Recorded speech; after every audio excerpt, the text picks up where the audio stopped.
Hey, I'm Chris. I'm the lead pastor of Finchampstead Baptist Church. We're one of the founding churches of the network. I also serve on the board of trustees for the network. And I think one of the things the churches should stop doing is putting time constraints on communicators. But they wouldn't let me talk about that, so we're going to talk about something else. I'd love you to grab your phone. We're not going to put a timer on it. I don't need gimmicks. That's fine. And mic drop. Bit of paper or something, and just start writing a list of the things that your church does. Just on your notes app, on a piece of paper, just as I'm talking, just write some of those things down. And so there are probably things like a Sunday service, maybe a kids program, youth program, maybe a parent and toddler group. Maybe you have membership, or you have a membership program in your church, communion, maybe you do a food bank, whatever it is. Just write a whole list of things. We're going to move quickly because we haven't got long. And so as we talk about this is an exercise actually that I would love for you to take home and do with the rest of your team. Because the thing I want to highlight, this is so profound, great job that you're sitting down, is a lot of what we do as church goes on what we do as church. Does that make sense? A lot of what we do as church goes on what we do. You know, all of our time, so much of our energy is focused on the what. And of course it is. It's a big part of what we do. And that's why this list is quite easy to write. The question I'd love you to think about, though, is why? You know, why should we do these things, or why do we do these things? So look at that list of the things that you're doing and start to write a statement of why next to it. Why do you do that thing? And I want you to be specific. I don't want you to write some woolly, long-winded response to that. If you've been specific about something you do, be specific about why you do it. And chances are, answering this question is a lot more difficult than the first question.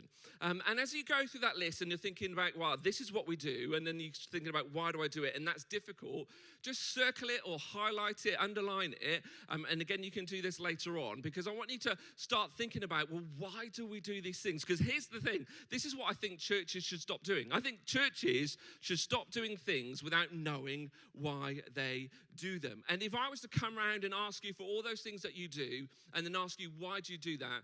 I'm pretty sure none of us could give a clear, compelling, and specific answer for everything we do. And even if you've not defined why you do something, it still has a why. And if you've not defined it, the why might be something like this. I wrote some things in my notes. We might do it because we've always done it. You know, we might do it because the bigger church down the road or across the pond that we want to be like does it. Or we might do it because people expect us to do it. Now, I don't know about you, but I didn't get into this to do that. I didn't get into ministry and being involved in church life to do things because people expect me to do it, or because we've always done it, or because other people do it. And, you know, when we do things without knowing why we do it, like we forget how do we focus on it, we forget what it is that we're about. But there's also a whole bunch of other unwanted negative results that come from not knowing why we do something. Here's a couple of things on the screen. I'm not going to go through all of them. You're intelligent people, you can figure it out. But I want to focus on the last two things on that list. You know, the first one is we waste valuable resources. You know, everything you do costs. Well, it might not be a financial cost, but it costs you something. So it takes up resources, it takes up volunteer hours, it takes up staff hours, it takes up physical space, it takes up communication space. You know, whatever it is that you do, it costs you in some regards. And I like to use the phrase ministry credits. Everything we do costs up ministry credits, and we don't have an unlimited supply of ministry credits. So we have to ask ourselves the question, when we're doing something, is do we want to spend our ministry credits on this? Because everything we do is something we can't do. You know, if I'm going to do something over here, it's going to take real estate. That means I can't do that thing over there. And the only way you can answer that question, like, do we want to do this, is by starting with this question. Why? Why are we doing that in the first place? And I know this is a difficult question. We've already talked about that. So let me just bung up a couple of other questions that you can ask yourself just to help you understand what is the why. So what problem are we trying to solve? How does this help us fulfill our church's why? And what does success look like? Again, we could spend ages drilling into that. You're intelligent people. You can figure that out. Now, that last question, what does success look like? Some of you are bristling with that because you don't like that terminology, success. We're not about success, we're about other things. But, Jesus spent a lot of time talking about faithfulness and fruitfulness. And if you struggle with the word success, just replace it with fruitfulness. What does fruitfulness look like in this context? And when you start to answer those questions, it helps you focus in on this is why we're doing it. And the reason this is so important is because when we focus in on the why, we can start to focus on the what and how we're delivering it so that we're intentional. I like to put it this way. When we're intentional about our why, we can be purposeful in our what, which helps us to be strategic in our how. Let me read that again. When we're intentional about our why, we can be purposeful in our what, which helps us to be strategic in our how. So you see this progression, why, what, how. Let me give you an example. I'm sure, put your hands up if you've got a welcome team in your church, or greeter team. I'm pretty sure most of us, if you haven't, let's have a conversation, because it's quite an important thing. Why do you have a welcome team? Anybody defined the why for your welcome team? I'm sure like some of us might have done, but other of us probably haven't. And, if you've not defined the why, what might happen in your context is you have a bunch of people who stand on the door and they smile as people come in. Maybe you have a bulletin. Who has a bulletin? 2 people have a bulletin. Great, excellent. And you might, your people, you hand out the bulletin to people as they walk in and they say hello. And then somebody comes along that they know. And the person on the welcome team, instead of saying hi and greeting and welcoming the people who are new, they stop and have a conversation with the people that they already know. And they totally ignore the person who's come for the first time and they walk in without being greeted or welcomed. Does that sound familiar at all? Are any of your welcome? Is that just our welcome team? No, that sort of stuff happens a little bit. So we try and define, what is the why for our welcome team? This is the why for our welcome team. We help every person feel seen, feel safe, and settled so that they're open to encountering Jesus. We help every person feel seen, safe, and settled so they're open to encountering Jesus. That's the goal. We want every person who walks in through our doors to feel seen, to be put at ease, and to be settled so that they know where to go. That means, if they've got kids, they know where their kids go, that they're checked into those rooms and all of those things. So now our welcome team are doing more than smiling and handing things out. Actually, we don't hand out a bulletin. They're being intentional about noticing people and thinking, well, how can I help you feel seen? How can I help you feel safe? How can I help you feel settled?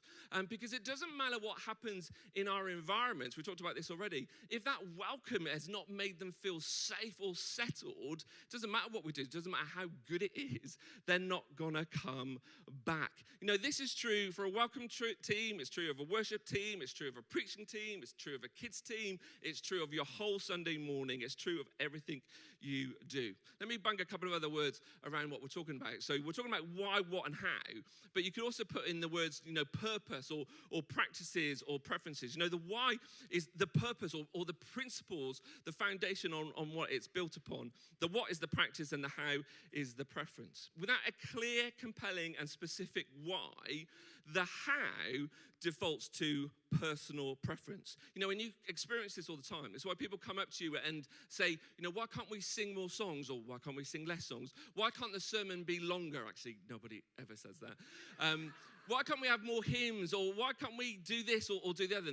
They're talking about their preference. They want things to be done according to their preference. And what happens is we default often to the people who are the most vocal unless we've got a clear, compelling, and specific why. Let me give you a silly example.